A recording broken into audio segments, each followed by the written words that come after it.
අයිබෝන් අද මාත් එක්ක ඉන්නවා අපේ සම්පත් නවරත්න සර්. ඉතින් මේ වීඩියෝ එක කරන්න විශේෂයෙන්ම සර්ගෙන් අපිට දේවල් ගොඩක් දැනගන්න තියෙනවා. ඒක අතරේ මේ කම්බයින්ඩ් මැත්ස් කියන සබ්ජෙක්ට් එක කොහොමද හරියටම කරගන්නේ කියලා චුට්ටක් සර්ත් එක්ක කතා කරන්න තමයි අද දවස් අපි වෙන් කරේ. සර් අපි කෙලින්ම වැඩේට බහිමු. මට කියන්නකෝ සර් මොකක්ද මේ කම්බයින්ඩ් මැත්ස් කියන්නේ කියලා? අමිත් මේ කම්බයින්ඩ් මැත්ස් කියලා කියන්නේ ඇත්තටම ප්‍රධාන විෂය කොටස් දෙකක එකතුවක්. ඒ කියන්නේ දැන් PO Max කියලා කොටසක් තියෙනවා, Applied Max කියලා කොටසක් තියෙනවා. මේ දෙක එකතු වෙලා තමයි Combined Max කියන විෂය හැදිලා තියෙන්නේ. ලෝකේ Combined Max කියලා විෂයක් නැහැ. PO Max කියන කොටස තියෙනවා. ඒ කියන්නේ අපි කියන ශුද්ධ ගණිතය කියලා. Applied Max කියලා කියනවා. අපි කියන ව්‍යවහාරික ගණිතය කියලා. මේ දෙකේ එකතුවකින් තමයි මේ Combined Max හැදිලා තියෙන්නේ. නේද? ඒ කියන්නේ අපි ගණිතයේ තියෙන theory ඒ අදාළ දේවල් ටික අපි කියන ගණිතයේ තියෙන මූලධර්ම ඔක්කොම ඉගෙන ගන්න අපි PO Max වලින්. එතකොට අපි ඒව කොහොමද ප්‍රායෝගික ලෝකේ ඇප්ලයි කරන්නේ කියන එක තමයි අපි ගොඩක් කලාවට Applied Max යටතේ ඉගෙන ගන්න. හරි සර්. එතකොට අපිට කියන්නකො සර් මේ combined maths හරියට කරනවා කියන්නේ මොකක්ද? අපි දැන් combined maths කියලා කියන විෂය තමයි අපි දැන් ගණිතය හදාරන දරුවෙක්ගේ ප්‍රධාන විෂය. මොකද ගණිත සංකල්ප හොඳට තිබුණොත් තමයි ෆිසික්ස් අපිට හොඳට ඉගෙන ගන්න පුළුවන්. ඒක කෙමිස්ට්‍රි වල සංකල්ප හොඳට තේරෙන්නේ මේ මැතමැටික්ස් හොඳට තියෙනවා නම් තමයි. ඒක මැත්ස් එක තමයි දරුවෙක් හරියට ඉගෙන ගන්න ඕනේ. කියන්නේ මුල ඉඳලා අග දක්වා බොහොම ගැඹුරින් අදාළ විෂය කරුණු ටික හොඳට තේරෙන්න ගත්තොත් ඒ දරුවගේ අවබෝධය කියන එක වැඩි වෙනවා. එතකොට එයාට අනිත් විෂයන් ලේසියෙන් තේරුම් ගන්න පුළුවන්. හරි සර්. එතකොට දැන් අපි ගත්තොත් මේ වෙද්දී 2026 විභාගේ ලියන අය ඉන්නවා, 27 විභාගේ ලියන අය ඉන්නවා, 28 විභාගේ ලියන අය ඉන්නවා. අපිට පොඩ්ඩක් පැහැදිලි කරන්න පුළුවන්ද කෙටියෙන් මේ 26, 27, 28 කියන උසස් පෙළට මුහුණ දෙන්න දරුවන්ට මේ වෙද්දී යාළ මොන වගේ දේවල් ටිකක් කරගෙන තියෙන්න ඕනේද කියන එක? ඇත්තටම ගත්තොත් තමයි දැන් 26 අයට තව මාස 5ක් තමයි තියෙන්නේ. ඒතකොට දැන් මේ කාලේ වෙනකොට දරුවෙක් විෂය කරුණු ගොඩක් ඉගෙනගෙන ඉවරයි. එතකොට මේ කාලේ වල විෂය නිර්දේශ ආවරණය කරලා දැන් එයා සම්පූර්ණ ප්‍රශ්න පත්‍ර වලට උත්තර ලියන්න ඕනේ. ඒ කියන්නේ දැන් ෆුල් පේපර්ස් ලියන්න ඕනේ අනිවාර්යයෙන්.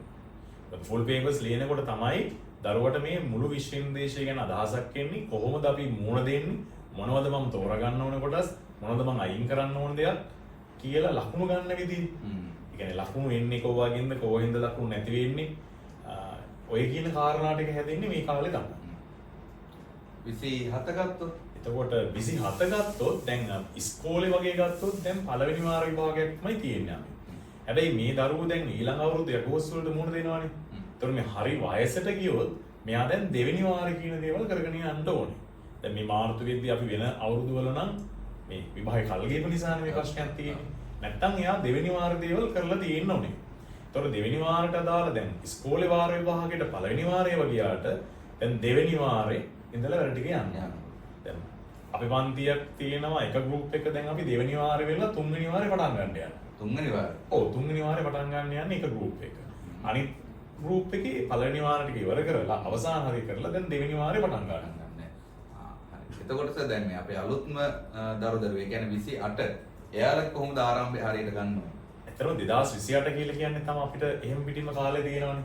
එතකොට මේ දරුවෙක් හැම වෙලෙම තමන්ගේ සිලබස් එක මාස 4කට 5කට කලින් ඉවර කරගන්න කැම්පේන් කරගන්න ඕනේ. ඒතර මම හිතනවා දරුවෙක් සාමාන්‍යයෙන් අමිත අවුරුදු 35කවත් අදාළ වෙලා තියෙන ඒ ලෙවල් ගණන් හදන්න ඕනේ. ඒත් එකම ඔය පළාත් පේපර් වල පහුගිය අවුරුදු කිහිපයක පළාත් පේපර් වල සමහරක් වෙලාවට අපි හිතමු ප්‍රධාන පාසල් වල තියෙන පේපර්ස් වල තියෙන හොඳ ගණන් ටික මේ ඔක්කොම හදන්න ඕනේ. ඒත් එකම අපිට දැන් තියෙනවනේ අනුමත වෙලා තියෙන පොත් තියෙනවනේ. ඒ පොත්වල තියෙන හොඳ ගණන් අපි හදන්න ඕනේ. එතකොට මෙයාට දැන් අවුරුදු දෙකකුත් මාස ගාණක් තියෙන කාලේ ප්ලෑන් කරගත්තොත් මාර්තු ඉතුරු වෙද්දී අඩුම ගානේ මාර්තු වෙද්දීවත් සිලබස් අපි ඉවර කරගත්තොත් එයාට සමස්තය දකින්න පුළුවන් මාස 4ක් 5ක් තියෙනවා නේ. එතකොට එයාට හොඳට මුණ දෙන්න පුළුවන්. එතකොට සර් මේ සර් දැන් පේපර් මාකින් කොච්චර කාලයක් වගේ? ඇත්තටම මේ දැන් මම අවුරුදු ඇත්තටම මේ පාසල් ගුරුවරයෙක් විදිහට දැන් අවුරුදු 15කට වැඩි මම ගුරු ගැන්වීම ටියුෂන් කරන්න පටන් ගත්තා ඊට කලින්. නමුත් පාසල් ගුරුවරයෙක් විදිහට දැන් අවුරුදු 15කට වැඩි අත්දැකීම් තියෙනවා. ගොඩක් කලාවට දැන් අපි මාකින් ගියාම ඒ වගේ තියෙන අත්දැකීම් අපි ළමයිත් එක්ක මේක ෂෙයා කරනවා. මොකද හේතුව ළමයි ගණිතය ඉගෙන ගන්නවා කියන්නේ වෙන දෙයක්. ගණන් හදනවා කියන්නේ වෙන දෙයක්. නමුත් විභාගයකට මුහුණ දීලා ලකුණු ගන්නවා කියලා කියන කාරණාව ඊට වඩා වෙනස්. දක්ෂ කියන කාරණාව ළමයි ඉන්නවා 100%.1 2ක් විතර අති දක්ෂයෝ. ඒ අතරේ තව කොටසක් ඉන්නවා මේ එයාලා දක්ෂයෝ කරන්න පුළුවන්. තව කොටසක් ඉන්නවා මේ දක්ෂතාවයේ තියෙනවා එළියට පේන්නේ නැහැ. අපි ඒ වගේ දරුවෝ දැන් දියුණු කරන්න ඕනේ. ඒතර ළමයි ස්මාර්ට් වෙන්න පුරුදු වුණා. එයාට විභාගෙ හොඳ ලකුණක් ගන්න පුළුවන්. එතකොට මේ අවසාන වශයෙන් කියන්නකො සර්ගේ කොහොමද පන්ති කාල සටහන යන්නේ? මම දැකලා තියෙනවා. මොකද මම ශක්‍ය ආයතනයේ ඉන්න නිසා මම හිතන්නේ අපේ ආයතනයේ අවසානටම යන ගුරුවරු කීප දෙනාගේ එක්කෙනෙක් තමයි අපේ සම්පත් සර් කියන්නේ. මොකද මේ රාය 10 11 වෙනකන් සර්ගේ ක්ලාසස් යනවා. මට පොඩ්ඩක් සර් කියන්න කොහොමද සර්ගේ මේ කාල වේලාව වෙන් වෙලා තියෙන්නේ? 27 28 26ට 2027 අමිත් ගෲප් දෙකක් තියෙනවා. එක ගෲප් එකක් ඇවිල්ලා මම අර කියන වගේ 3 වෙනි වාරේ වගේ යන්න පටන් ගන්න තියෙන්නේ. ඒක තියෙන්නේ අඟහරුවාද 2:30 හවස 6. එතකොට 2027 අනිත් ගෲප් එක සෙනසුරාදා උදේ 8 ඉඳලා 12 වෙනකන් තියෙනවා. 8:12.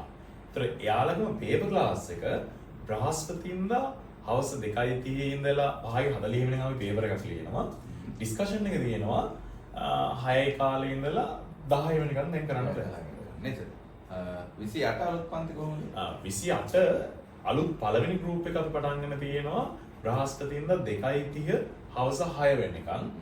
ඒක තමයි පළවෙනි කණ්ඩායම. තව අපි දෙවෙනි කණ්ඩායමක් පටන් ගන්නවා රිසල්ට්ස් ආවන් පස්සේ සෙනසුරාදා නේ. සර් එතකොට තව එක කාරණාවක් තියෙනවා මේ ඉරිදා රිවිෂන් එකක් යනවා සර්ගේ. මොකද්ද මේ ඒ වැඩසටහන? ඔව් මම දැන් අමිත් අපි අලුත් සංකල්පයක් කියනවා ඉරිදා රිවිෂන් කියලා. ඉරිදා රිවිෂන්. ඉරිදා රිවිෂන් කියලා කියන්නේ මේ ඔය එකපාරක් විභාගෙ කරපු දරුවෝ. එයාලා දැන් විෂය නිර්දේශ යම් ප්‍රමාණයක් ආවරණය කරලා තියෙන්නේ. එයාලා වෙනුවෙන්ම ලෑස්ති කරපු ක්ලාස් එක තමයි රිවිෂන් පන්ති ඉරිදා උදේ 8 ඉඳලා හවස 5 වෙනකන් තියෙන්නේ. 8 ඉඳන් 5 වෙනකන් නේ. ඒකට අමතරව ඒ දරුවෝ ටික අපි වෙන දවස් වලට බෙදලා දරුවන්ට පුළුවන් දවස් වලට ගෙනල්ලා මම වෙනම මගේ අධීක්ෂණයට ගණන් හදනවා. මොකද දෙවෙනි පාර කරනවා කියන්නේ දරුවෙක් ඒකක් හරි B එකකට හරි යන්න ඕනේ. එතකොට ඒකටම සැලසුම් කරලා වෙනම වැඩසටහන් ටිකක් ලෑස්ති කරලා ඒ ළමයිගේ දුර්වල තැන් ටික අපි හදා ගන්න ඕනේ. මොකද ළමයි ජීවිතේ ඔට්ටු දාන්න බෑනේ ආපහු.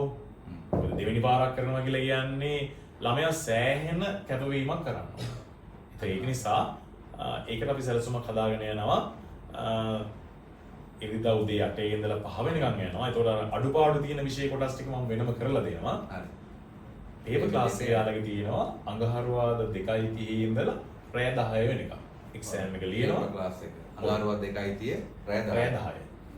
එහෙනම් ආදරණීය දරුවනේ සම්පස්සත් එක්ක කම්බයින්ඩ් මැත්ස් හරියට ඉගෙන ගන්න ඕන නම් ඔයාලට මේ ඩිස්ක්‍රිප්ෂන් එකේ මම සර්ගේ නම්බර් එක දාලා තියන්නම්. එන්න ශක්‍යා කුරුණෑගල අපි හම්බෙමු කතා කරමු. සර් ඔන්ලයින් කන්ටැක්ට් කරගන්න පුළුවන්. නම්බර් එක දාන නිසා. එහෙනම් සර් අපි තව දවසක හම්බෙමු. බොහොම ස්තුතියි සම්මාන. ආයිබෝන්.